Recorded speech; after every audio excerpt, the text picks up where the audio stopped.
Hello guys, what is going on? It is Sam here. Welcome back to another video. Today I have a review for you as well as lots of things to talk about.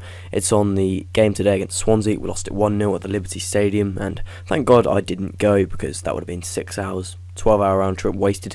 Feel sorry for any of those fans who did go. So yep, hope they recover from that. So got a lot of things to talk about. It's probably going to be quite a bit of a rant video, but hopefully I can stop it from that. So first of all, the result then, 1-0.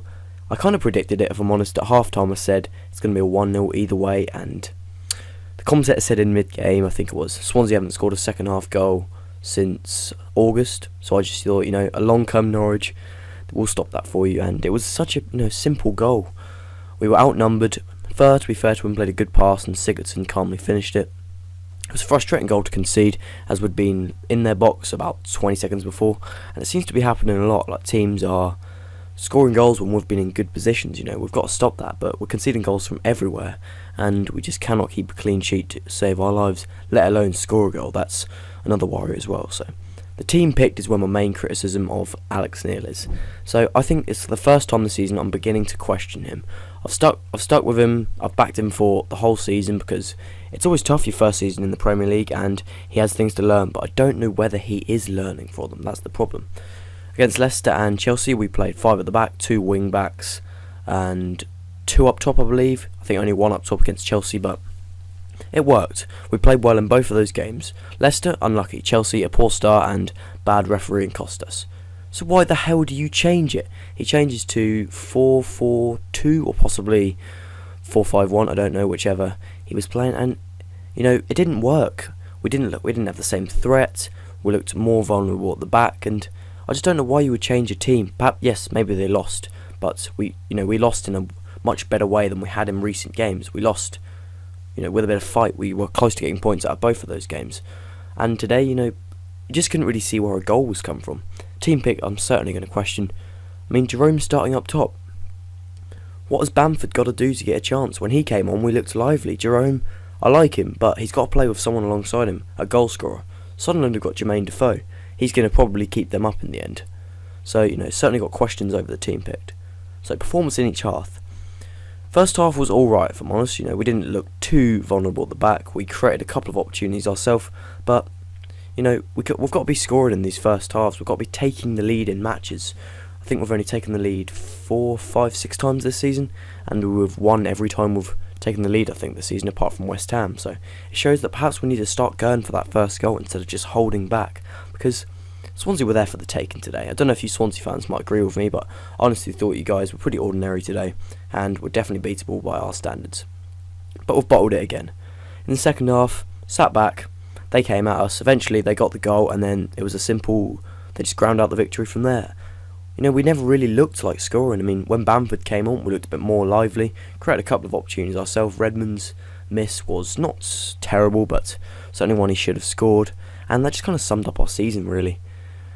Missed opportunities to get big points and bottling it in high quality teams around you. Think Watford, we bottled it. Bournemouth, we bottled it. West Brom, we bottled it. Newcastle, we bottled it. Aston Villa, we bottled it. The list goes on. All games that we could have got something out of, and we just turned up with a no-show. So the goal conceded then, I've already said a bit on that. It was a decent goal from Swansea. Good pass from the former player, the Snake, whatever. And Sigurdsson calmly finished it off. It was avoidable because we were up there and attacking, and then 20 seconds later we're 1-0 down.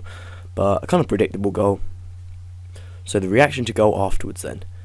We didn't even turn up until the 88th minute. That's when we created a couple of opportunities. Bamford had a good chance, but he played well when he came on. And Redmond had that good chance too. Could have easily been 1-1, but we didn't really deserve a 1-1.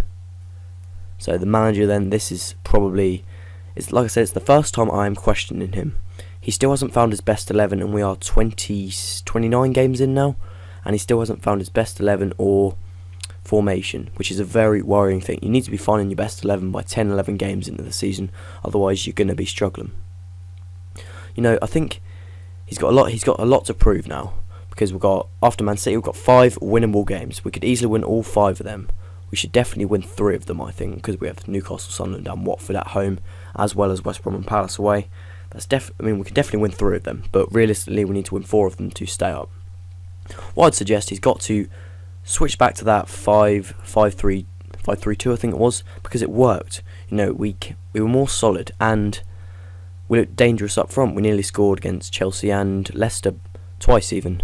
But if he sticks with that formation, I think we can maybe have a sniff of staying up. But otherwise, not confident at all.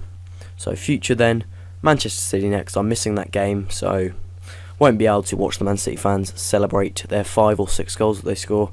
Sorry for being negative, but I'm sure most Norwich fans probably are feeling the same right now. We keep bottling it in 6-pointers.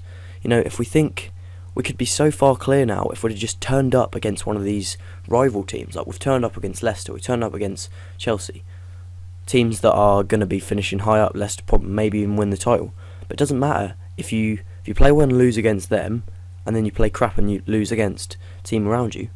It doesn't make a difference. You've got 0 points at the end of the day. You've got to play like that week in, week out against all teams if you're going to get anything, if you're going to stay up. You know, I mean, there's 3 teams in it now. I'd say Villa are gone already. Newcastle and Sunderland. Newcastle, absolute shambles as well. They're probably going to sack their manager though and get a new one, so they'll always be within a chance. And I think Sunderland are going to stay up. I probably will release a video. I might do a debate video deciding whether we can stay up or not. I'll be looking at all the last fixtures for clubs around us. And I think Sunderland will probably be the ones who stay up because they've got a manager who can keep them up, and they've got Jermaine Defoe, a goal scorer, something we didn't buy in January. Naismith today, he was poor, he didn't look up for it. He hasn't really looked up for it since Liverpool. I don't know whether he's been a good signing or not. Tim Close has probably been a good signing. A lot of people flame him, blame him. But I think he's probably been the best signing that we got in January. But all I'd say for Man City, play Bamford up top, switch to the 5 with wing backs Brady and Pinto if Brady is fit. He was injured today, but otherwise I can't see us getting anything out of it. So I'll probably release a video sometime this week talking a bit more about whether we'll stay up. But thanks for watching today, guys. It's always a bit of a rant. It's my first Norwich video for a while too, but it's all I could do. I'll see you next time.